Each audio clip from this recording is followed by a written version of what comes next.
सबसे पहले समझते हैं कि मैट्रिसेस होता क्या है, इसका डेफिनेशन देखते हैं। ठीक है, कि मैट्रिसेस का मीनिंग क्या है आखिर। देखो बच्चों, जो भी मैट्रिसेस होता है ये क्या होता है कि नंबर्स का एक रेक्टेंगुलर अरेंजमेंट होता है, चाहे नंबर रियल नंबर हो या फिर कॉम्प्लेक्स नंबर हो। अगर उसको हम एक रेक्टेंगल में अरेंज कर दे रहे हैं तो उसको हम मैट्रिक्स बोलेंगे। जैसे देखो, अगर हम क्या करते हैं, अगर ऐसा कुछ रेक्टेंगुलर अरेंजमेंट लेते हैं, एक मिनट, अगर ऐसा कोई एक रेक्टेंगुलर अरेंजमेंट है बड़े ब्रैकेट के अंदर, और यहाँ पर कुछ रियल नंबर ऐसे प्रेजेंट हो, 1 हो गया, 2 हो गया, 3, 4, 5, 6, 7, 8, 9। ये क्या है, एक रियल नंबर का रेक्टेंगुलर अरेंजमेंट है। तो इस टाइप के अरेंजमेंट को हम मैट्रिक्स बोलते हैं। अगर नंबर को बस ऐसे अरेंज कर दें, एक रेक्टेंगुलर अरेंजमेंट हो जा रहा है, तो यही अपना एक मैट्रिक्स होता है। ठीक है, तो अब यहाँ पर ये जो नंबर है ये रियल भी हो सकते हैं और कॉम्प्लेक्स नंबर भी हो सकते हैं, कुछ भी हो सकता है, उसको हम मैट्रिक्स बोलेंगे। जैसे मान लेते हैं एक मैट्रिक्स ये है जिसमें अपने बस कॉम्प्लेक्स नंबर है, ये हो गया आयोटा, जैसे 2 + 3i minus iota 3 + 4i 6 iota 7 iota. तो यह भी एक रेक्टेंगुलर अरेंजमेंट है, यह है कॉम्प्लेक्स नंबर का। तो यह भी एक रेक्टेंगुलर अरेंजमेंट है, तो इसको भी हम मैट्रिक्स बोलते हैं। ठीक है, तो मैट्रिक्स का मतलब यही है कि अगर हम कॉम्प्लेक्स नंबर या फिर रियल नंबर को एक रेक्टेंगल में अरेंज कर देते हैं तो उसको मैट्रिक्स बोलते हैं। अब ऐसा कोई ज़रूरी नहीं है कि रियल नंबर को अलग से अरेंज करेंगे और कॉम्प्लेक्स नंबर को अलग से अरेंज करेंगे, दोनों भी एक में हो सकता है। जैसे अगर कोई एक दूसरा मैट्रिक्स ऐसे लेते हैं, यहाँ पर आ गया 3, यहाँ पर 4, 6 आयोटा, और दूसरा ले लेते हैं 3 + 4 आयोटा -6 -7। तो यह भी एक रेक्टेंगुलर अरेंजमेंट है, तो इसको भी हम मैट्रिक्स बोलेंगे। ठीक है, तो यहां तक कोई डाउट बच्चों? अगर कोई डाउट है यहां तक तो पूछो। ठीक है, ठीक है, तो आगे कंटिन्यू करते हैं। तो यहां तक समझ में आया कि मैट्रिक्स क्या होता है। मैट्रिक्स का मतलब है कि रियल या फिर कॉम्प्लेक्स नंबर को अगर हम एक रेक्टेंगल में ऐसे अरेंज कर देते हैं तो इस रेक्टेंगुलर अरेंजमेंट को हम मैट्रिक्स बोलते हैं। ठीक है, अब हम आगे कंटिन्यू करते हैं। अब देखो, कोई भी मैट्रिक्स है तो उस मैट्रिक्स का रो क्या होता है, रो किसको बोलेंगे। ठीक है, सपोज कोई मैट्रिक्स ऐसे ले लेते हैं, एक मैट्रिक्स है जिसके एलिमेंट 1, 2, इधर 3, 4, 5, 6। ठीक, तो ये मैट्रिक्स हो गया।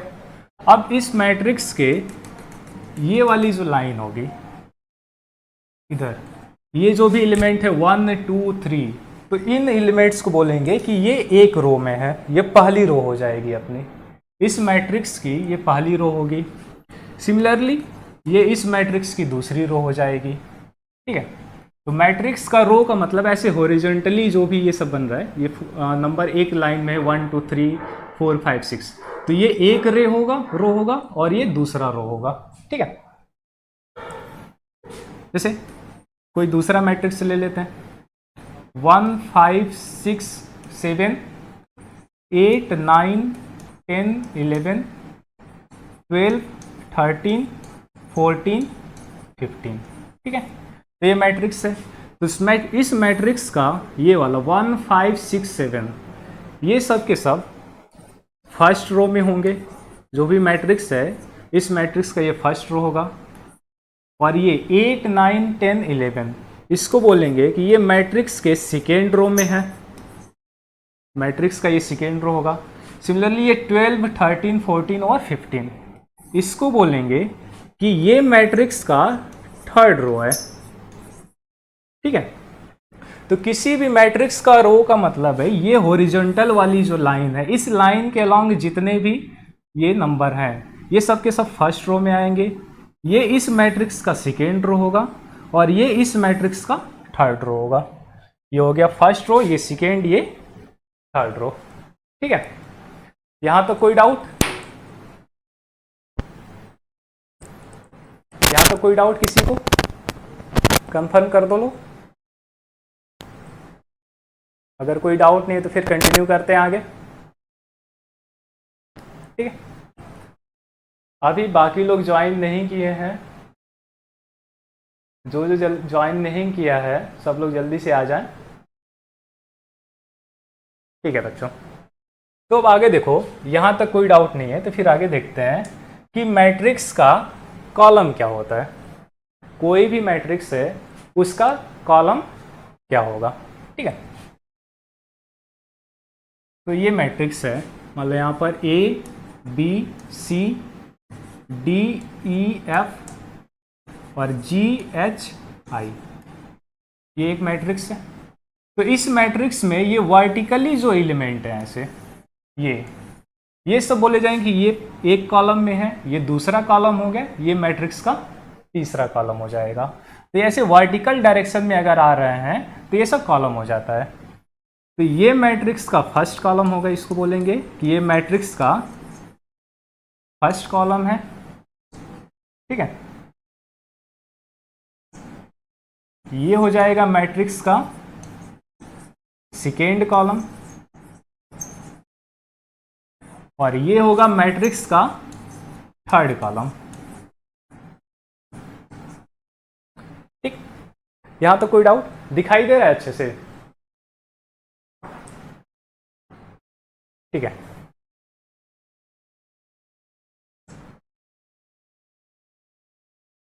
सिमिलरली अगर मान लो ऐसा कुछ है, एक मैट्रिक्स है 1 2 3 4। ठीक है, ये एक मैट्रिक्स हो गया 1 2 3 4। तो ये वाला जो होगा ऐसे वर्टिकली आने पर अपना कॉलम होता है, वर्टिकली ऐसे चलने पर कॉलम होता है। तो ये 1 जो होगा इसको बोलेंगे कि ये इस मैट्रिक्स के फर्स्ट कॉलम में है। ये 2 जो है मैट्रिक्स के सेकेंड कॉलम में है। ये 3 मैट्रिक्स के थर्ड कॉलम में है और ये जो 4 है मैट्रिक्स के फोर्थ कॉलम में है। ठीक है, तो मैट्रिक्स का कॉलम का मतलब है कि ऐसे वर्टिकली जितने भी एलिमेंट हैं ये सब के सब कॉलम में होते हैं, इसको कॉलम बोलेंगे। और रो का मतलब है ऐसे हॉरिजॉन्टली चलने पर जो भी एलिमेंट आ रहा है ये हो जाएगा मैट्रिक्स के रो के एलिमेंट। ठीक है, और ये हो गया मैट्रिक्स का कॉलम वर्टिकली ऐसे चलने पर। तो यहां तक कोई डाउट बच्चों? मैट्रिक्स का रो क्या होता है, मैट्रिक्स की कॉलम क्या होती है, यहां तक किसी को डाउट? ठीक है, तो अब आगे देखो कि मैट्रिक्स का एलिमेंट किसको बोलेंगे। अभी तक ये हो गया कि मैट्रिक्स का कॉलम क्या होता है, मैट्रिक्स का रो क्या होता है। अब नेक्स्ट है कि मैट्रिक्स का एलिमेंट किसको बोलेंगे। ठीक है, तो ये कोई एक मैट्रिक्स है, यहां पर हो गया 1 2 3 4 5 6। तो ये नंबर्स जो भी हैं 1 2 3 4 5 6, इन नंबर को ही हम मैट्रिक्स का एलिमेंट बोलते हैं। जैसे ये 4 जो है ये मैट्रिक्स का एलिमेंट होगा। जैसे यहां पर ये 2 है, यह भी मैट्रिक्स का एलिमेंट होगा। यहां पर ये 6, यह भी मैट्रिक्स का एक एलिमेंट होता है। ठीक है, तो कोई भी मैट्रिक्स है उसके एलिमेंट का मतलब है कि इस मैट्रिक्स में जिन नंबर को हम अरेंज किए हैं वो नंबर्स को ही हम मैट्रिक्स का एलिमेंट बोलते हैं। ये जो भी नंबर हैं उनको हम इस मैट्रिक्स का एलिमेंट बोलेंगे। ठीक है, अब जैसे नेक्स्ट देखो, जैसे एक मैट्रिक्स ये ले लिया 2 + 3 आयोटा और 4 प्लस 6 आयोटा। ये एक मैट्रिक्स है जिसमें ये 2 प्लस 3 आयोटा ये मैट्रिक्स का एक एलिमेंट होगा, और 4 प्लस 6 आयोटा यह भी मैट्रिक्स का एक एलिमेंट होगा। ठीक है,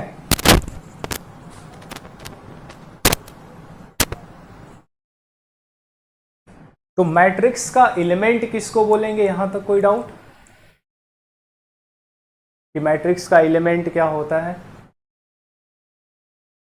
मैट्रिक्स में जो भी ये नंबर है इनको हम अरेंज कर रहे हैं, इन्हीं नंबर को हम मैट्रिक्स का एलिमेंट बोलते हैं। ठीक है, ठीक। तो अब नेक्स्ट आगे देखो कि किसी भी मैट्रिक्स में नंबर ऑफ एलिमेंट क्या होगा। जैसे ये अपना एक मैट्रिक्स है 1 2 3 4 5 6। तो इस मैट्रिक्स में नंबर ऑफ एलिमेंट हमें निकालना है। तो सबसे पहले ये 1 2 3 4 5 6 ये सब के सब क्या होते हैं? मैट्रिक्स के एलिमेंट होते हैं। और हमें निकालना है कि नंबर ऑफ एलिमेंट कितने, यानी इन सारे एलिमेंट को काउंट कर लेंगे कि इस मैट्रिक्स में कितने एलिमेंट प्रेजेंट है। तो जैसे ये मैट्रिक्स है तो इसमें 1 2 3 4 5 6 एलिमेंट प्रेजेंट है। तो इस मैट्रिक्स में जो नंबर ऑफ एलिमेंट होगा, इस मैट्रिक्स में जो नंबर ऑफ एलिमेंट होगा ये इक्वल हो जाएगा 6। तो नंबर ऑफ एलिमेंट का मतलब है कि कोई भी मैट्रिक्स है उसमें कितने एलिमेंट प्रेजेंट है। जैसे इसमें 6 प्रेजेंट है। अब यहां पर एक चीज अगर ध्यान से देखें हम लोग, तो ये जो मैट्रिक्स है इसमें नंबर ऑफ रो पहले काउंट करते हैं कि इस मैट्रिक्स में कितने रो हैं। तो जैसे ये वाला मैट्रिक्स है तो इसमें देखेंगे तो ये हो गया मैट्रिक्स का फर्स्ट रो और ये हो गया मैट्रिक्स का सेकेंड रो। ये है मैट्रिक्स का फर्स्ट रो और ये है सेकेंड रो। यानी इस मैट्रिक्स में कितने नंबर ऑफ रो हैं? ये जो भी मैट्रिक्स है इसमें नंबर ऑफ रो देखें, नंबर ऑफ रोज, तो ये 2 है। और इस मैट्रिक्स में काउंट कर दें कि कितने नंबर ऑफ कॉलम है। तो इस मैट्रिक्स में देखा जाए तो ये हो गया मैट्रिक्स का फर्स्ट कॉलम, ये हो जाएगा इसका सेकेंड और ये हो गया मैट्रिक्स का थर्ड कॉलम। तो इस मैट्रिक्स में नंबर ऑफ कॉलम काउंट करोगे तो 1 2 और 3। तो इस मैट्रिक्स में जो नंबर ऑफ कॉलम है वो कितना है? 3 है। इस मैट्रिक्स में नंबर ऑफ कॉलम है 3। अब हमें इस मैट्रिक्स में नंबर ऑफ एलिमेंट निकालना था। तो नंबर ऑफ एलिमेंट के लिए अगर हम नंबर ऑफ रोज और नंबर ऑफ कॉलम दोनों को मल्टीप्लाई करें तो देखो नंबर ऑफ एलिमेंट आ रहा है। यहां पर अगर नंबर ऑफ एलिमेंट देखना हो, नंबर ऑफ एलिमेंट, तो इसमें क्या करो, नंबर ऑफ रोज और इसको मल्टीप्लाई कर दो नंबर ऑफ कॉलम से। अगर नंबर ऑफ रोज को नंबर ऑफ कॉलम से मल्टीप्लाई कर रहे हैं तो हमारा नंबर ऑफ एलिमेंट आ रहा है। जैसे यहाँ पर नंबर ऑफ रोज 2 था और नंबर ऑफ कॉलम 3 है, तो नंबर ऑफ एलिमेंट कितना हो गया? 6 हो गया। ठीक है, जैसे एग्जाम्पल के लिए दूसरा मैट्रिक्स ले लेते हैं। ऐसे देखो दूसरा मैट्रिक्स है, जैसे दूसरा मैट्रिक्स ये ले लो, ये हो गया A B C D E F G H I। यहाँ पर इसको और आगे थोड़ा कंटिन्यू कर लेते हैं।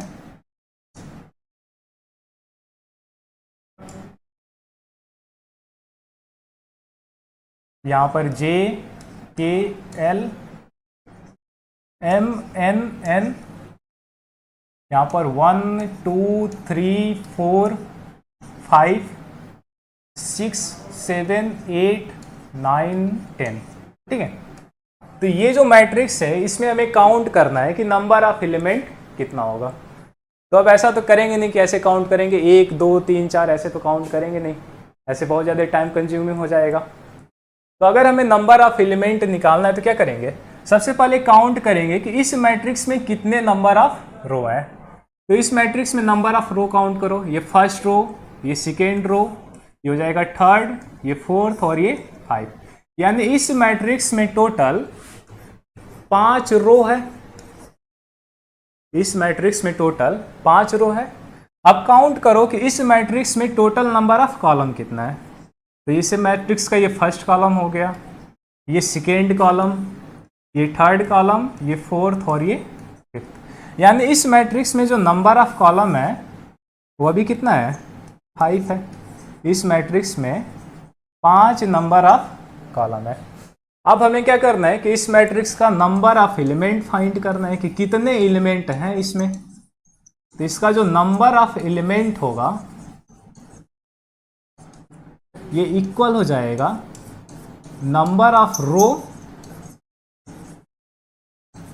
और इसको मल्टीप्लाई कर दो नंबर ऑफ कॉलम से, तो अपना नंबर ऑफ एलिमेंट निकल जाएगा। जैसे इस मैट्रिक्स में नंबर ऑफ रो कितना है, इस मैट्रिक्स में नंबर ऑफ रो 5 है, 5 रोज हैं, तो नंबर ऑफ रो 5 और इसको मल्टीप्लाई करना है नंबर ऑफ कॉलम से। तो ये जो मैट्रिक्स है इसमें 5 कॉलम है, तो यहाँ पर हो जाएगा 5, यानी 5 इंटू 5 ये निकल के आ गया 25। यानी ये जो मैट्रिक्स है इस मैट्रिक्स में टोटल 25 नंबर ऑफ एलिमेंट है। ठीक है, तो किसी भी मैट्रिक्स में अगर नंबर ऑफ एलिमेंट काउंट करना हो तो क्या करेंगे, नंबर ऑफ रो और नंबर ऑफ कॉलम दोनों को मल्टीप्लाई कर देंगे तो अपना नंबर ऑफ एलिमेंट उस मैट्रिक्स में आ जाएगा। ठीक, यहां तक कोई डाउट किसी को कि किसी भी मैट्रिक्स में नंबर ऑफ एलिमेंट कैसे निकालना है?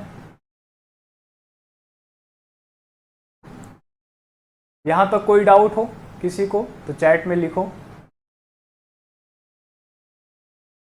ठीक है, ठीक है, अगर कोई डाउट नहीं है तो फिर आगे कंटिन्यू करते हैं हम लोग।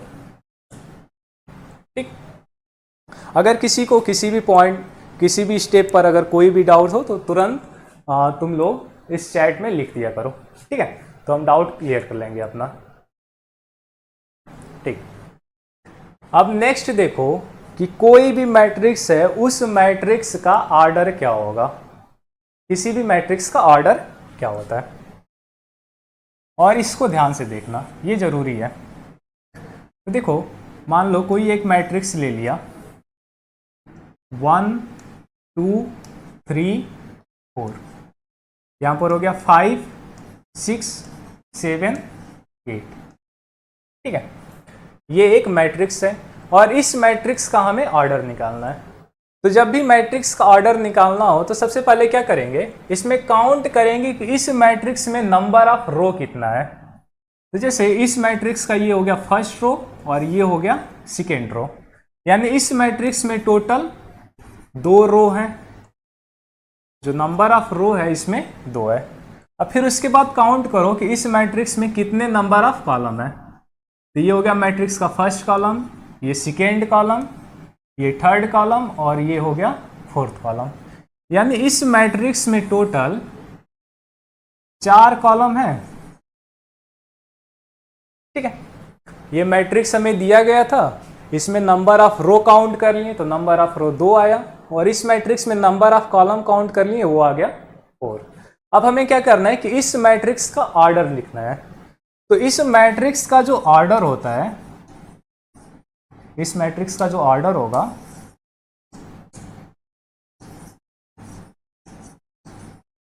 ये इक्वल होता है, यहां पर होता है नंबर ऑफ रो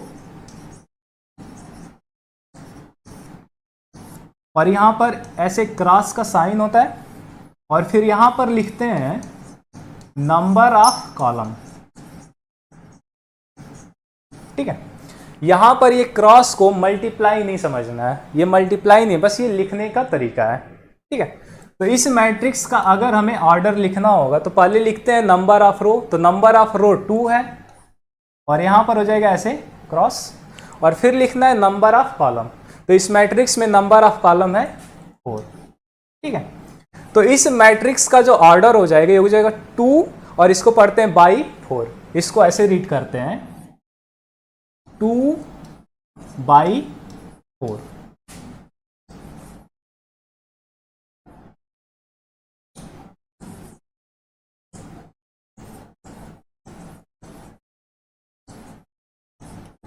ठीक है। तो ये जो मैट्रिक्स है, इस मैट्रिक्स का जो ऑर्डर होगा ये हो जाएगा 2/4। यहाँ पर 2 क्या रिप्रेजेंट कर रहा है? 2 रिप्रेजेंट कर रहा है कि इस मैट्रिक्स में कितने नंबर ऑफ रो हैं, और यहाँ पर 4, ये जो 4 है ये रिप्रेजेंट कर रहा है कि मैट्रिक्स में नंबर ऑफ कॉलम कितने हैं। तो इस मैट्रिक्स का जो ऑर्डर होगा ये हो जाएगा 2/4। जैसे अब दूसरा कोई और मैट्रिक्स ले लेते हैं, तो इसमें दूसरा मैट्रिक्स ले लेते हैं। जैसे ये मैट्रिक्स एक ले लिया, 1 2 3 4 5, x y z u b। यहां पर a b i 1 5, ये एक मैट्रिक्स है और इस मैट्रिक्स का हमें ऑर्डर निकालना है। ठीक है, तो किसी भी मैट्रिक्स का ऑर्डर निकालने के लिए उसमें काउंट करते हैं कि उस मैट्रिक्स में नंबर ऑफ रो कितने हैं। तो ये जो मैट्रिक्स है इसमें देखेंगे तो नंबर ऑफ रो कितना है? 3 रो है। और इस मैट्रिक्स में काउंट करेंगे कि नंबर ऑफ कॉलम कितने हैं। तो नंबर ऑफ कॉलम काउंट करो तो 1 2 3 4 5, यानी इस मैट्रिक्स में 5 नंबर ऑफ कॉलम है। तो इस मैट्रिक्स का जो ऑर्डर होगा, मैट्रिक्स का जो ऑर्डर होता है ये होता है नंबर ऑफ रो, और यहां पर क्रॉस, और ऐसे फिर नंबर ऑफ कॉलम लिखते हैं, number of row by number of column. तो इस मैट्रिक्स का जो ऑर्डर होगा ये हो जाएगा 3/5। ठीक है, अब यहां पर 3 रिप्रेजेंट करेगा कि इस मैट्रिक्स में कितने कॉलम है, और 5 रिप्रेजेंट करेगा कि इस मैट्रिक्स में कितने रो है। 3 रिप्रेजेंट करेगा कितने रो हैं, और 5 रिप्रेजेंट करेगा कितने कॉलम है इस मैट्रिक्स के अंदर। ठीक है, और जैसे दूसरा एग्जांपल ले लो,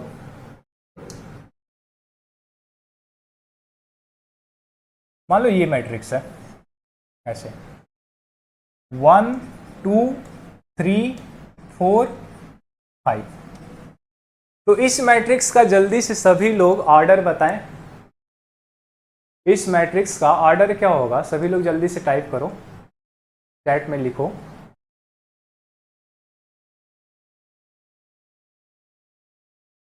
जल्दी से बताओ लोग कि इस मैट्रिक्स का ऑर्डर क्या होगा।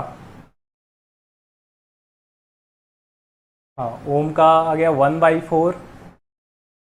ये 4 और 5 दोनों अलग है ऐसे,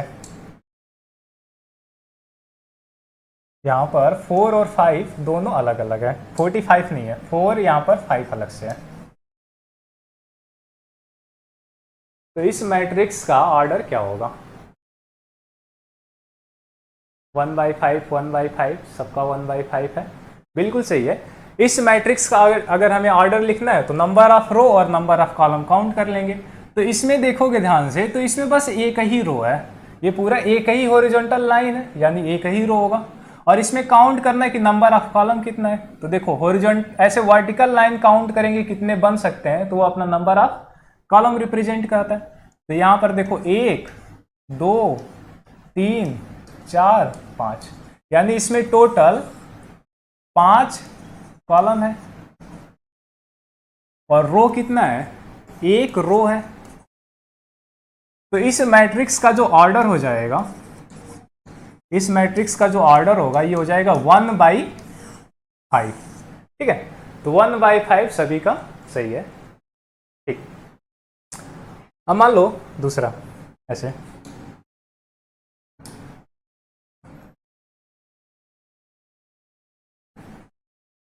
मान लो ऐसे लिखा हो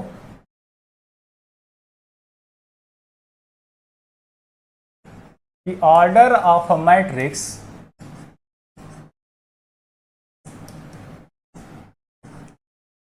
is 4/10, then find number of rows, इस मैट्रिक्स में कितने नंबर ऑफ रो हैं, एंड नंबर ऑफ कॉलम, ये जो मैट्रिक्स है इस मैट्रिक्स में कितने नंबर ऑफ कॉलम है। तो ये बताओ, इस मैट्रिक्स का ऑर्डर 4/10 दिया गया है, तो मैट्रिक्स का मैट्रिक्स में कितने नंबर ऑफ रो हैं और कितने नंबर ऑफ कॉलम है, ये सभी लोग जल्दी से बताएं कि इस मैट्रिक्स में कितने नंबर ऑफ रो होंगे और कितने नंबर ऑफ कॉलम होंगे। ठीक है, नंबर ऑफ रो 4 और नंबर ऑफ कॉलम 10। सबको समझ में आया? 4 एंड 10, 4 और 10। ठीक है, बिल्कुल सही। तो इस मैट्रिक्स का हमें ऑर्डर दिया गया है, मैट्रिक्स का जो ऑर्डर है ये 4/10। तो ये 4 जो है, ये पहले जो 4 लिखते हैं, ये क्या रिप्रेजेंट करता है कि मैट्रिक्स में कितने नंबर ऑफ रो होंगे, और 10 रिप्रेजेंट करता है कि इस मैट्रिक्स में कितने नंबर ऑफ कॉलम होंगे। ठीक है, तो इस मैट्रिक्स में 4 नंबर ऑफ रो हो जाएगा और 10 नंबर ऑफ कॉलम हो जाएगा। यानी ये जो भी मैट्रिक्स होगा कुछ ऐसे होगा, इसमें ऐसे 4 रो होंगे, 1 2 3 4, ऐसे 4 रो होंगे, और यहां पर नंबर ऑफ कॉलम 10 हो जाएगा। 1 2 3 ऐसे ऐसे 10, ऐसे 10 कॉलम होंगे और ऐसे 4 रो होंगे। जो भी मैट्रिक्स बनेगा इसके जो भी एलिमेंट होंगे। ठीक है, तो मैट्रिक्स का ऑर्डर क्या होता है, यहां तक किसी को डाउट? तो अभी तक हमने 4 चीजें देखी। एक था कि मैट्रिक्स होता क्या है, मैट्रिक्स का डेफिनेशन। तो मैट्रिक्स का डेफिनेशन ये था कि जो मैट्रिक्स होता है ये होता है कि तुम रियल या फिर कॉम्प्लेक्स नंबर को ले लो और उनको एक रेक्टेंगल में अरेंज कर दो। ठीक, उसके बाद दूसरा देखे थे कि किसी भी मैट्रिक्स का रो क्या होता है। फिर उसके बाद तीसरा था कि किसी मैट्रिक्स का कॉलम किसको बोलते हैं, और फिर उसके बाद था नंबर ऑफ एलिमेंट था, और ये फिर हो गया मैट्रिक्स का ऑर्डर। तो यहां तक किसी को डाउट? नहीं।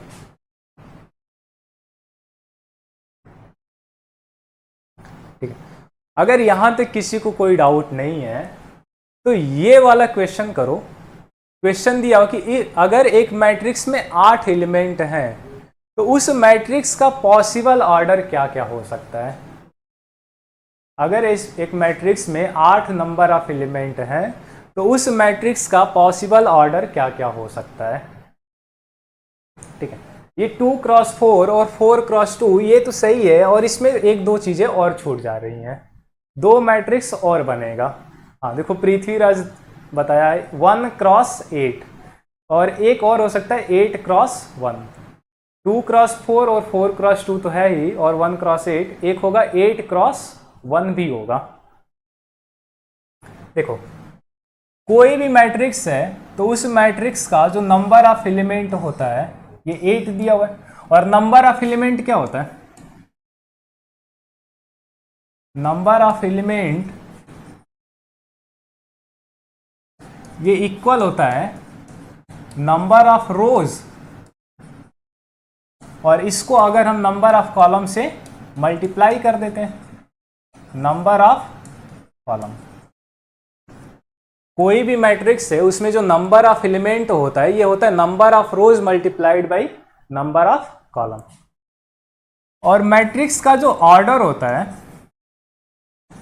ये भी क्या होता है, नंबर ऑफ रोज। पहले नंबर ऑफ रोज लिखते हैं कि उस मैट्रिक्स में कितने नंबर ऑफ रो हैं, उसके बाद यहां पर क्रॉस लगाते हैं और फिर लिखते हैं नंबर ऑफ कॉलम। तो अगर हमें इस मैट्रिक्स का पॉसिबल ऑर्डर निकालना है, तो अगर हमें नंबर ऑफ रो और नंबर ऑफ कॉलम इस मैट्रिक्स में पता चल जाए तो इस मैट्रिक्स का ऑर्डर हम बता देंगे, पॉसिबल ऑर्डर क्या क्या होगा।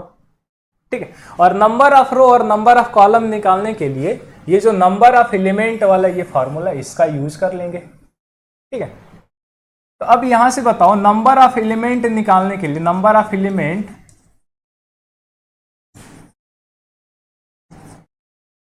ये 8 दिया हुआ है, तो नंबर ऑफ एलिमेंट 8 निकालने के लिए कितने रो और कितने कॉलम का मल्टीप्लाई करने पर ये 8 आ रहा होगा। तो जैसे यहां पर अगर 8 लाना है तो मान लेते हैं पहला कंडीशन कि नंबर ऑफ रो 1 रहा होगा और नंबर ऑफ कॉलम 8 रहा होगा। पहला है कि नंबर ऑफ रो 1 रहा होगा और नंबर ऑफ कॉलम अगर 8 रहा होगा तो नंबर ऑफ एलिमेंट 8 हो जाएगा। दूसरा केस ले लेते हैं कि मान लेते हैं कि जो नंबर ऑफ रो है वो 2 है, तो नंबर ऑफ कॉलम कितना हो जाएगा, 4 हो जाएगा। दूसरा, अगर नंबर ऑफ रो 2 है तो नंबर ऑफ कॉलम 4, तो अगर ये 2 रो और 4 कॉलम है तब भी 8 एलिमेंट होगा। तीसरा कंडीशन लेते हैं, क्या इस मैट्रिक्स में 3 रो लेने पर ये कंडीशन फुलफिल होगा? अगर मान लेते हैं कि इस मैट्रिक्स में 3 रो है, जैसे पहले 1 लिया फिर 2 लिया, अब मान लेते हैं 3 है, तो नंबर ऑफ कॉलम कितना होगा यहां पर बता सकते हैं? देखो यहां पर जो भी नंबर ऑफ रो और नंबर ऑफ कॉलम है ये एक इंटीजर नंबर होता है, तो 2 इंटीजर नंबर का मल्टीप्लीकेशन 8 होना चाहिए। अब ऐसा कोई दूसरा नंबर नहीं है जिसको 3 में मल्टीप्लाई करने पर 8 आए, तो ये वाला पॉसिबल नहीं होगा। अब दूसरा देखो, मान लेते हैं नंबर ऑफ रो 4 है तो नंबर ऑफ कॉलम 2 ले सकते हैं, तब भी नंबर ऑफ एलिमेंट 8 आएगा। और उसके बाद चौथा और लास्ट होगा कि नंबर ऑफ रो 8 ले लिया और नंबर ऑफ कॉलम 1 होगा, तब भी नंबर ऑफ एलिमेंट 8 होगा। यानी ये सारे पॉसिबल कॉम्बिनेशन बन रहे हैं नंबर ऑफ रो और नंबर ऑफ कॉलम के। तो इस मैट्रिक्स का ऑर्डर का पॉसिबिलिटी क्या हो जाएगा, 1 क्रॉस 8, 2 क्रॉस 4, 4 क्रॉस 2 और 8 क्रॉस 1। मैट्रिक्स का ऑर्डर यही होता है, रो और कॉलम को ऐसे लिखते हैं, तो रो 1 और कॉलम 8, रो 2 और कॉलम 4, यहाँ पर 4 रो यहाँ पर 2 कॉलम, 8 रो और यहाँ पर 1 कॉलम। ये सारे पॉसिबिलिटी थे, तो ये अपना पॉसिबल ऑर्डर हो जाएगा मैट्रिक्स का। ठीक है, यहां तो कोई डाउट नहीं? ठीक है, अगर यहां तो कोई डाउट नहीं है तो उसके बाद नेक्स्ट क्वेश्चन ट्राई करो कि अगर किसी मैट्रिक्स में 7 एलिमेंट हैं तब इस मैट्रिक्स का पॉसिबल ऑर्डर क्या क्या होगा। अगर किसी मैट्रिक्स के 7 एलिमेंट हैं तो उस मैट्रिक्स का पॉसिबल ऑर्डर क्या क्या होगा, 1 क्रॉस 7 और 7 क्रॉस 1।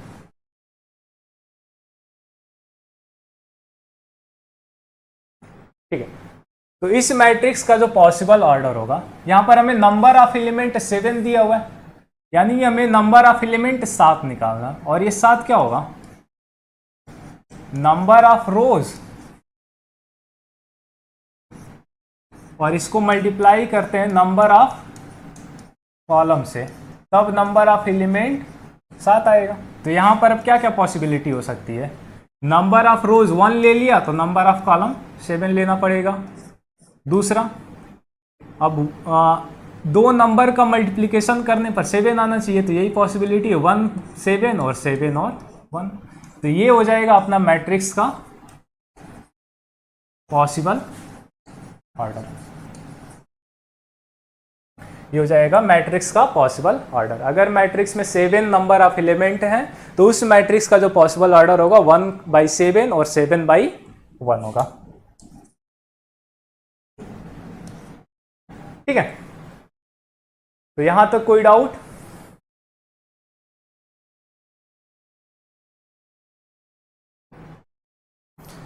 अब यहां से थोड़ा सा बच्चों ध्यान देना, अब मैट्रिक्स को थोड़ा सा कॉम्पैक्ट फॉर्म में रिप्रेजेंट करेंगे। ठीक है, तो इस यहां से थोड़ा सा ध्यान देना, समझने की कोशिश करना। जैसे मान लो कोई एक मैट्रिक्स ऐसे है, 1 2 3 4 5 6।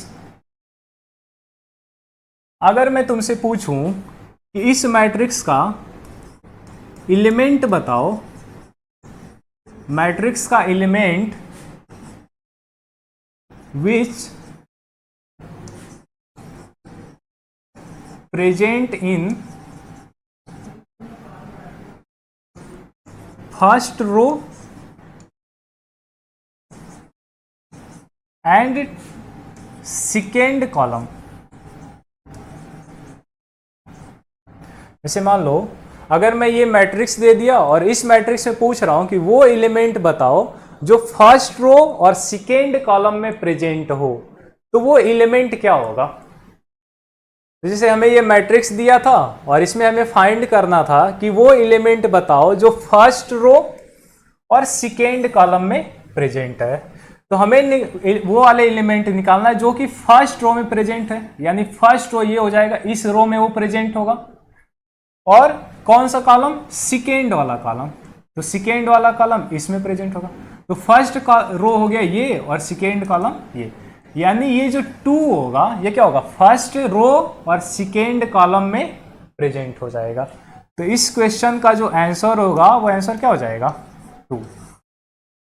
यानी फर्स्ट रो और सेकेंड कॉलम में जो एलिमेंट प्रेजेंट था वो है 2। अब उसके बाद नेक्स्ट देखो, मैट्रिक्स है 1 2 3 4 5 6 7 8। मान लो वो एलिमेंट फाइंड करना है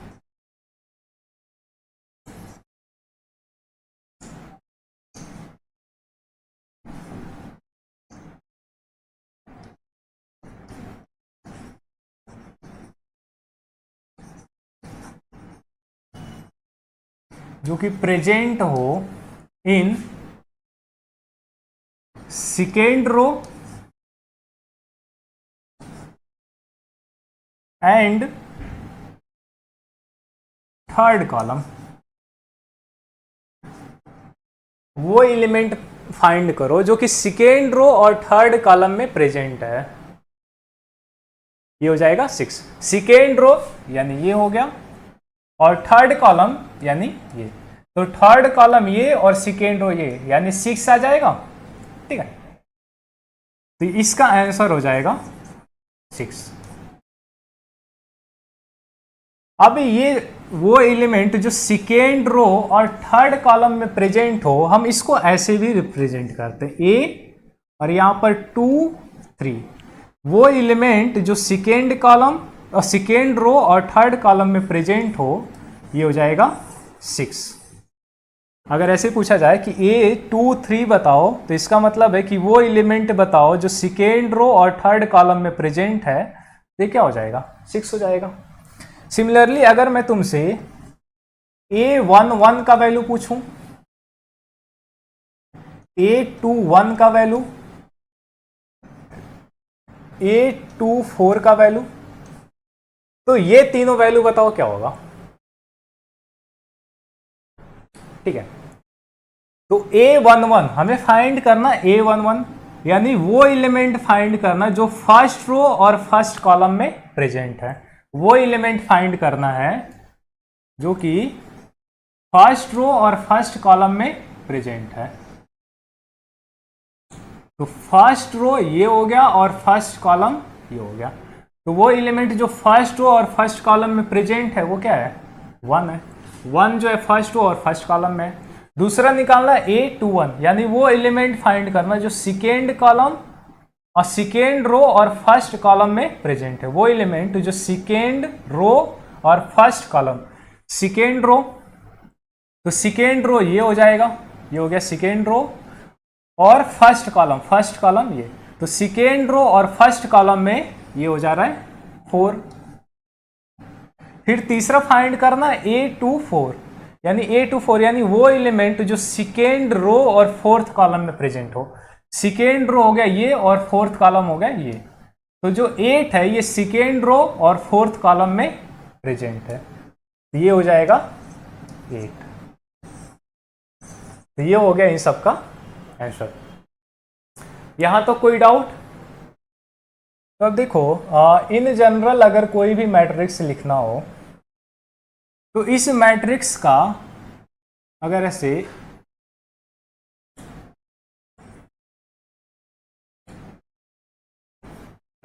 ऐसे एलिमेंट लिखा हो,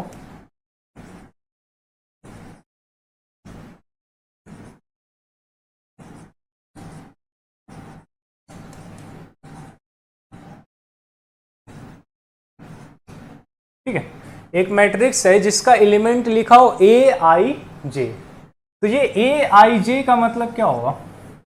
यहां पर अगर एलिमेंट लिख दिया A-I-J, तो इसका मतलब हुआ कि वो एलिमेंट जो प्रेजेंट है कहां पर, आई यानी ith रो, ये जो फर्स्ट वाला होता है ये रिप्रेजेंट करता है रो को यानी ith रो, और ये हो जाएगा जे, सेकेंड वाला जेथ कॉलम। तो ए आई जे का मतलब है कि वो एलिमेंट जो ith रो और जेथ कॉलम में प्रेजेंट हो वो हो जाएगा आई और जेथ रो वाला मैट्रिक्स का एलिमेंट। ठीक है,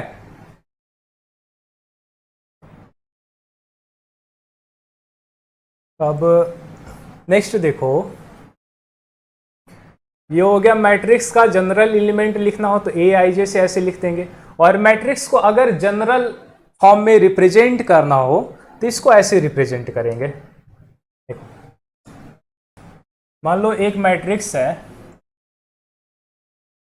एक जनरल मैट्रिक्स है, और उस मैट्रिक्स का जो ऑर्डर है वो ऐसे लिखा हो m cross n, order of a matrix ये m बाई n। तो कोई भी मैट्रिक्स है जिसका ऑर्डर अगर m बाई n है तो इसका मतलब है कि उस मैट्रिक्स में जो नंबर ऑफ रो होगा ये इक्वल होगा m, और इस मैट्रिक्स में जो नंबर ऑफ कॉलम होगा ये इक्वल होगा n के। ठीक है, और इस मैट्रिक्स का जो एलिमेंट ए आई जे होगा, ए आई जे एलिमेंट,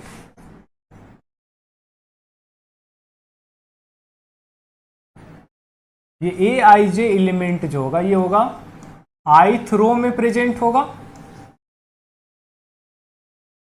और जेथ कॉलम में प्रेजेंट होगा। तो ये मैट्रिक्स कुछ ऐसे होगा, जैसे यहां पर जो भी आएगा फर्स्ट रो और फर्स्ट कॉलम, फिर उसके बाद आएगा फर्स्ट रो और सेकेंड कॉलम, फिर ऐसे फर्स्ट रो और थर्ड कॉलम, और नेक्स्ट फिर ऐसे आएगा फर्स्ट रो, ये हो गया फर्स्ट रो, और total number of column n है यानी first column, second column, third column ऐसे nth कॉलम तक जाएगा। ये हो गया फर्स्ट, सेकेंड, थर्ड और nth। उसके बाद दूसरा आएगा यहाँ पर second row A21, A22, first, ये हो गया second row first column, second row second column, यहाँ पर आ जाएगा सेकेंड रो थर्ड कॉलम, ऐसे ही सेकेंड रो और nth कॉलम। अब सिमिलरली यहाँ पर ये जो नंबर ऑफ रो है ये टोटल इक्वल है m के, यानी यहाँ पर ऐसे m रो होंगे तो ये पूरा एलिमेंट जा रहा होगा m रो यानी m1, m रिप्रेजेंट करता है नंबर ऑफ रो को, तो हमें mth रो में आना था तो ये हो जाएगा am1। यहाँ पर mth रो और सेकेंड कॉलम तो am2, यहाँ पर mth रो और थर्ड कॉलम तो am3, और वैसे यहाँ पर आ जाएगा am, ये हो गया mth रो और ये था nth कॉलम तो am n, और ये मैट्रिक्स है, ये इसका ऑर्डर m बाई n है। तो जो मैट्रिक्स का ऑर्डर होता है उसको हम यहाँ पर ऐसे लिखते हैं, कोई भी यहाँ पर अगर एक मैट्रिक्स दिया गया और उस मैट्रिक्स का ऑर्डर m बाई n हो तो ऑर्डर को हम यहाँ पर मैट्रिक्स के यहाँ पर लिख देते हैं। ठीक है, तो ये मैट्रिक्स को जनरली ऐसे रिप्रेजेंट किया जाता है, और मैट्रिक्स का जनरल एलिमेंट ए आई जे लिखते हैं, और ए आई जे का मतलब है ith रो और जेथ कॉलम, और कोई भी मैट्रिक्स हो उसको हम किसी भी capital letter A B C या फिर एक्स वाई जेड कैपिटल हो ऐसे रिप्रेजेंट करते हैं। ए इक्वल टू, ये हो गया मैट्रिक्स, इसके सारे एलिमेंट और इस मैट्रिक्स का ये ऑर्डर m बाई n। ठीक है, तो अब कोई भी मैट्रिक्स होगा, अब उसको ऐसे इतने तुम स्पेस में तो ऐसे लिखोगे नहीं, कुछ शॉर्ट फॉर्म में लिखने के लिए भी होना चाहिए। जैसे यहाँ पर बहुत एकदम पूरा अच्छे से डिटेल में लिखे हुए हैं, तो इस मैट्रिक्स को एक शॉर्ट में लिखने का ऐसे लिखते हैं। कोई भी मैट्रिक्स हो अगर उसको शॉर्ट में लिखना हो, जैसे यही वाला जो मैट्रिक्स है इसको ऐसे लिखेंगे A इक्वल टू, ऐसे स्क्वायर ब्रैकेट में ए आई जे इस मैट्रिक्स का जनरल एलिमेंट हो गया। ये हो गया A equal to A I J matrix का जो जनरल एलिमेंट था, और यहाँ पर इस मैट्रिक्स का जो ऑर्डर है ये हो जाएगा m/n। तो मैट्रिक्स A इक्वल टू हो जाएगा Aij m/n। तो ये बता रहे कि इस मैट्रिक्स का जो ऑर्डर है m है और मैट्रिक्स में जो नंबर ऑफ रो m है और नंबर ऑफ कॉलम n है। अब यहाँ पर ये जो m है ये रिप्रेजेंट कर रहा है नंबर ऑफ रो को, और ये जो i होता है ये ith रो होता है। तो i का वैल्यू कहाँ से कहाँ तक होना चाहिए? i का वैल्यू 1 ले सकते हैं, 2 ले सकते हैं, 3 ले सकते हैं, और यहाँ पर देख सकते हैं i का वैल्यू 1, 2 से लेकर के m तक जाएगा। जो यहाँ पर i है Aij में i ये 1, 2, 3 से लेकर के m तक जाएगा, और जो j है ये होगा 1, 2, 3 ऐसे ये कहाँ तक जाएगा? j यानी ये सेकेंड प्लेस पर जो आ रहा है, और सेकेंड प्लेस पर मैक्सिमम कहाँ तक जा रहा है? 1, 2, 3 ऐसे लेकर के n तक। और सेकेंड क्या हो, जो भी ये सेकेंड j है ये रिप्रेजेंट करता है कॉलम को। तो यहाँ पर नंबर ऑफ कॉलम कितने हैं? n है, यानी j का वैल्यू कहाँ से कहाँ तक हो सकता है? 1 से लेकर के n तक हो सकता है। ठीक है, तो कोई भी मैट्रिक्स हो उसको इन जनरल ऐसे शॉर्ट में रिप्रेजेंट करते हैं, A इक्वल टू Aij और उस मैट्रिक्स का ऑर्डर m/n, और यहाँ पर ये जो भी i है उसका वैल्यू 1 से लेकर के m तक होगा। ये रो को रिप्रेजेंट कर रहा है तो रो तक जाएगा, और ये कॉलम को रिप्रेजेंट कर रहा है तो ये 1 से लेकर के n तक जाएगा। ठीक है, जैसे इसको मान लो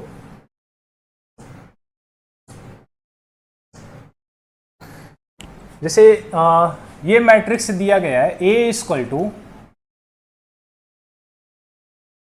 ABC DEF। तो इस मैट्रिक्स को शॉर्ट फॉर्म में लिखना है, इस मैट्रिक्स को शॉर्ट फॉर्म में लिखना है। जैसे इसमें तो ऐसे लिखेंगे, ये हो जाएगा A इक्वल टू यहाँ पर Aij, ये इस मैट्रिक्स का जनरल टर्म को रिप्रेजेंट करेगा। A इक्वल टू Aij इस मैट्रिक्स को जनरल टर्म को रिप्रेजेंट करेगा। फिर यहाँ पर लिखते हैं मैट्रिक्स का ऑर्डर।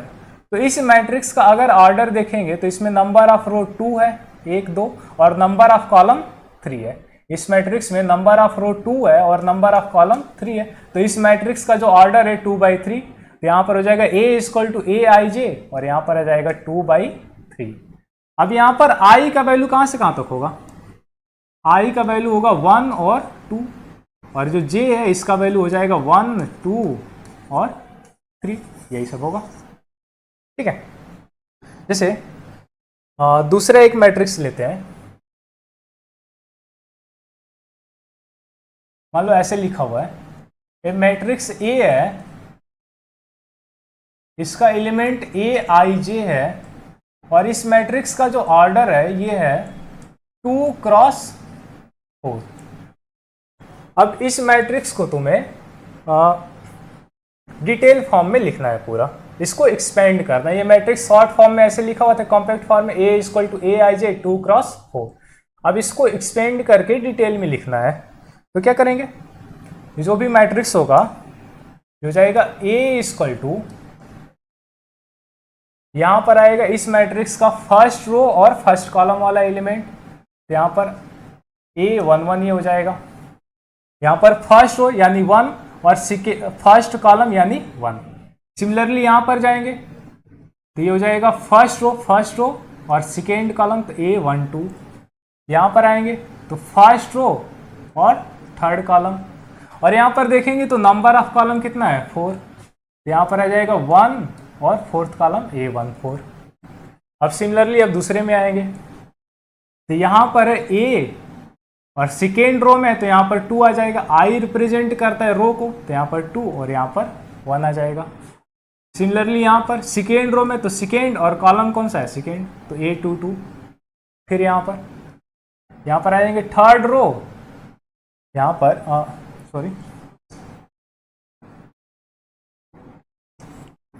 यहाँ पर है सेकेंड रो, तो यहाँ पर आ जाएगा 2 और कॉलम है थर्ड, तो यहाँ पर आ जाएगा A23। सिमिलरली ये वाला एलिमेंट लिखना है, तो A और ये सेकेंड रो, तो यहाँ पर आ जाएगा सेकेंड, और ये फोर्थ कॉलम तो 2, 4, और यहाँ पर हो जाएगा 2/4। तो ये जो मैट्रिक्स दिया गया था, इस मैट्रिक्स को इस फॉर्म में लिखने के लिए ऐसे लिख दिए, ठीक है।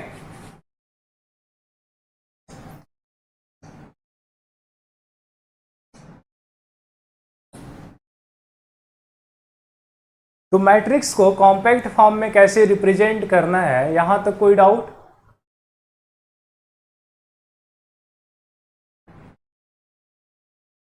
यहां तक किसी को डाउट कि मैट्रिक्स को कॉम्पैक्ट फॉर्म में कैसे रिप्रेजेंट करना है? ठीक है। इसके एक दो क्वेश्चन करोगे तो और अच्छे से समझ में आएगा। तो नेक्स्ट वही क्वेश्चन है, तो एक बार ट्राई करो। तो मैट्रिक्स को कॉम्पैक्ट फॉर्म में इसको एक्सप्रेस कैसे करना है, ये सारी चीज़ें समझ में आ जाएंगी।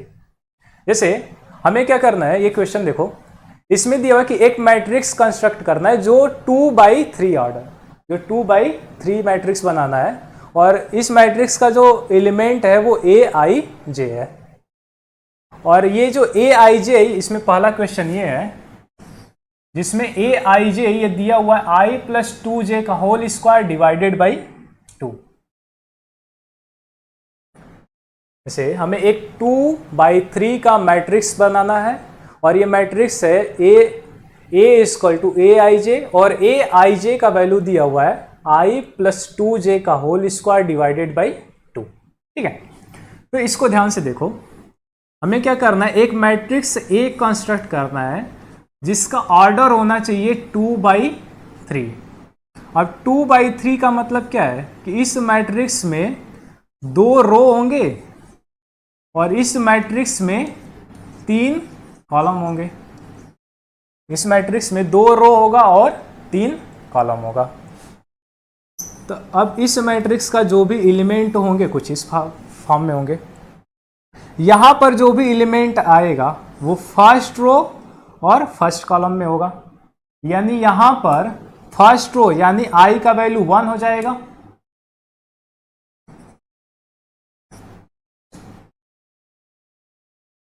यहां पर फर्स्ट रो और फर्स्ट कॉलम यानी i का वैल्यू 1 और j का भी वैल्यू 1। फिर दूसरा यहां पर जो भी एलिमेंट आएगा वो फर्स्ट रो और सेकेंड कॉलम में होगा। तो फर्स्ट रो यानी i का वैल्यू 1 और सेकेंड कॉलम यानी j का वैल्यू 2 हो जाएगा। फिर उसके बाद यहां पर आ जाएंगे, तो ये है फर्स्ट रो यानी i का वैल्यू 1 और थर्ड कॉलम यानी j का वैल्यू 3। फिर उसके बाद नेक्स्ट यहां पर फिर से आगे बढ़ सकते हैं। यहां पर फर्स्ट रो यानी i का वैल्यू 1 और ये हो जाएगा फोर्थ कॉलम यानी j का वैल्यू 4। तो A14 यहां पर हो सकता है क्या? यहां पर A14 लिखेंगे।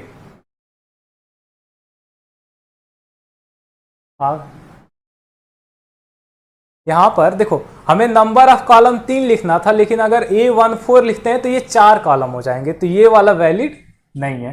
वैसे भी j का जो वैल्यू है वो 3 तक ही जाएगा। तो j का वैल्यू देखो 1 2 3, यहां पर 4 हो नहीं सकता, तो ये वाला अपना गलत है। अब उसके बाद यहां पर आओ, ये हो गया फर्स्ट रो। अब उसके बाद सेकेंड रो के सारे एलिमेंट लिखते हैं। तो सेकेंड रो यानी i का वैल्यू 2 हो जाएगा, और सेकेंड रो और फर्स्ट कॉलम है, फर्स्ट कॉलम है यानी j का वैल्यू 1 हो जाएगा। और फिर यहां पर आओ a, और यहां पर सेकेंड रो है, सेकेंड रो यानी i का वैल्यू 2, और यहां पर ये सेकेंड कॉलम है यानी j का भी वैल्यू 2 हो जाएगा। और फिर यहां पर ये वाला एलिमेंट लिखो। तो यहां पर एलिमेंट लिखोगे तो ये है सेकेंड रो यानी i का वैल्यू 2, और ये कॉलम थर्ड है यानी j का वैल्यू 3 हो जाएगा। तो ये एक मैट्रिक्स हो गया जिसमें 2 रो और 3 कॉलम हो गए, और इस मैट्रिक्स के एलिमेंट कुछ ऐसे होंगे A11 A12 A13 A21 A22 A23। अब यहां से क्या करो, A11 A12 A13 21 ये सब का वैल्यू निकालो और यहां पर पुट कर दो, अपना मैट्रिक्स बन जाएगा। जैसे यहां से अगर A11 का वैल्यू निकालना है, A11 तो i का वैल्यू 1 पुट करना और j का वैल्यू 1 पुट करना। i की जगह 1 और j की जगह 1, तो 1 + 2 का होल स्क्वायर डिवाइडेड बाई 2, तो ये हो जाएगा 9 डिवाइडेड बाई 2, A11 हो जाएगा। सिमिलरली अगर A12 ये वाले एलिमेंट निकालते A12 यानी i का वैल्यू 1 और j का वैल्यू यहाँ पर i का वैल्यू 1 पुट करो और j का वैल्यू 2 पुट करते हैं। j का वैल्यू 2, तो ये जाएगा 2 इंटू 2 4, 1 प्लस 4 का होल स्क्वायर डिवाइडेड बाई 2, यानी ये हो जाएगा 4 प्लस 1 5, यानी 25 डिवाइडेड बाई 2। तो ये वाला एलिमेंट आ गया। सिमिलरली अब ये वाला एलिमेंट निकालना है A13, A13, यानी यहां पर अब i की जगह 1 आएगा और j की जगह 3 आ जाएगा। i की जगह 1 और j की जगह 3, यानी 3 इंटू 2 6, इस पूरे का होल स्क्वायर डिवाइडेड बाई 2। तो ये हो जाएगा 6 प्लस 1 7 का होल स्क्वायर, यानी 49 divided by 2, A13। Similarly A21, A22 और A23 निकाल लेना, तो ये जो भी मैट्रिक्स है वो आ जाएगा। ठीक है, तो ये वाला निकल जाएगा। ये मैट्रिक्स जो कंस्ट्रक्ट करना है जिसका Aij ऐसे दिया गया है, तो ये निकल जाएगा। एक बार कंफर्म कर दो लो, ये हो जाएगा ना। ठीक है, ये कैलकुलेशन कर लेना, आई जे का बस वैल्यू यहां पर पुट करके ये A21 निकाल लेना। जैसे A21 निकालना है तो i का वैल्यू 2 और j का 1, यहां पर A22 निकालना है तो i2 और j2 हो जाएगा। यहां पर A23 निकालना है तो i का वैल्यू 2 और j का वैल्यू 3। ये पुट करके इसका वैल्यू निकाल लेना और फिर इन सारे वैल्यूज को यहां पर उनके जगह पर रिप्लेस कर दो, अपना मैट्रिक्स बन जाएगा। सिमिलरली दूसरे वाले क्वेश्चन के लिए भी करना है, तो दूसरा वाला जो क्वेश्चन है उसके लिए भी ऐसे बना लेंगे। ठीक है, यहां तक कोई डाउट? अब नेक्स्ट है कि मैट्रिक्स का टाइप क्या होता है, टाइप्स ऑफ मैट्रिक्स।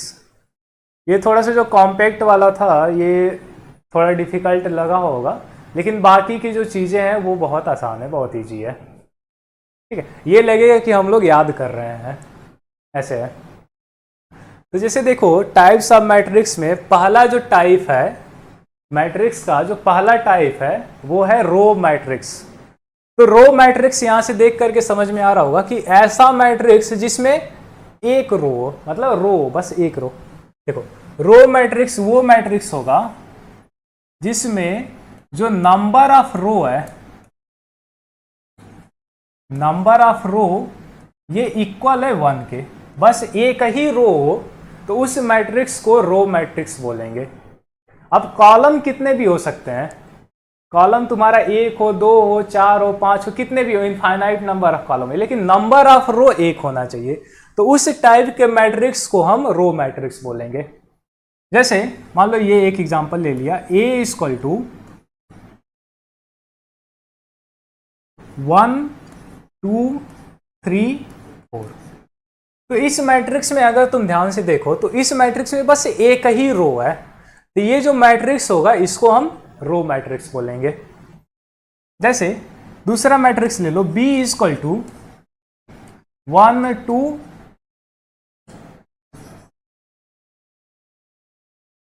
1 2 3 4 5 6 7 8 9 10 11 12। ठीक है, दूसरा मैट्रिक्स ये ले लिया। तो इस मैट्रिक्स में अगर ध्यान से देखोगे तो नंबर ऑफ रो एक है लेकिन नंबर ऑफ कॉलम 12 है। इसमें 12 नंबर ऑफ कॉलम है लेकिन नंबर ऑफ रो एक ही है। तो अगर नंबर ऑफ रो एक हो तो इस टाइप के मैट्रिक्स को हम रो मैट्रिक्स बोलेंगे। तो यह भी रो मैट्रिक्स है, यह भी रो मैट्रिक्स है। मान लो तीसरा मैट्रिक्स ले लेते हैं, C equal to A B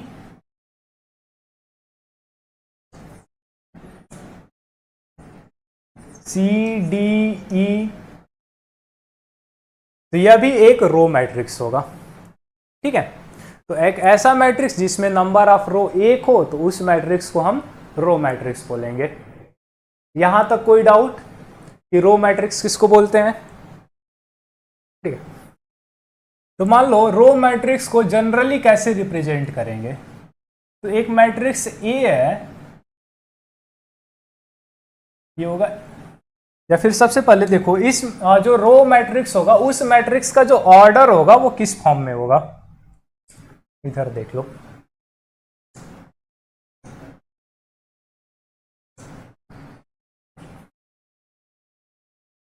पहला लिखो ऑर्डर ऑफ रो मैट्रिक्स।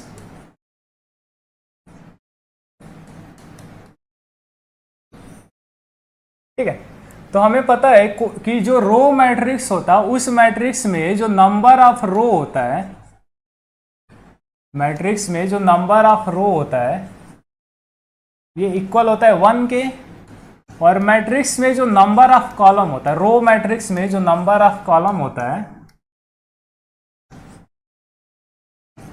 ये तुम्हारा कुछ भी हो सकता है, तो उसको मान लिया in general n number of column है। जो अपना रो मैट्रिक्स है उसमें नंबर ऑफ रो 1 होता है, तो नंबर ऑफ रो 1 हो गया, और नंबर ऑफ कॉलम फिक्स नहीं होता है, वो कुछ भी ले सकते हैं, तो उसको मान लिया n नंबर ऑफ रो है। तो इस रो मैट्रिक्स का जो ऑर्डर होगा, इस रो मैट्रिक्स का जो ऑर्डर होगा ये 1/n इस फॉर्म का होता है। ऐसे जो रो मैट्रिक्स का ऑर्डर होता है ये 1/n फॉर्म का होता है। अब अगर इसको तुम्हें जनरल फॉर्म में लिखना हो कोई मैट्रिक्स A, तो ये हो जाएगा A I J, और यहां पर लिखते हैं मैट्रिक्स का ऑर्डर, तो मैट्रिक्स का ऑर्डर हो जाएगा 1/n। अब यहां पर ध्यान से देखें तो जो I होता है ये रिप्रेजेंट करता है, I रिप्रेजेंट करता है रो के, और यहां पर एक ही रो है यानी I का वैल्यू क्या होगा, फिक्स 1 होगा। और दूसरा जो J है ये रिप्रेजेंट करता है कॉलम को, तो यहां पर नंबर ऑफ कॉलम n है यानी J का वैल्यू 1 2 3 ऐसे ले करके n तक होगा। तो ये रो मैट्रिक्स का जनरल रिप्रेजेंटेशन हो जाएगा A = Aij 1 क्रॉस n, ये हो जाएगा I = 1 और J का वैल्यू ये सारे ले सकते हैं। ठीक है, तो इसको अगर जनरल लिखना हो तो A = हो जाएगा यहां पर A 1 1, I का वैल्यू 1 J का वैल्यू 1, फिर दूसरा ले लो A I का वैल्यू 1 और J का 2, A12 A13 ऐसे ही डॉट डॉट A1n तक जाएगा। ये हो गया 1/n। तो ये हो गया रो मैट्रिक्स का जनरल रिप्रेजेंटेशन। ठीक है, तो रो मैट्रिक्स यानी नंबर ऑफ रो बस एक होना चाहिए, नंबर ऑफ कॉलम कितना भी हो सकता है, तो ये अपना रो मैट्रिक्स होता है। ठीक है, यहां तक कोई डाउट?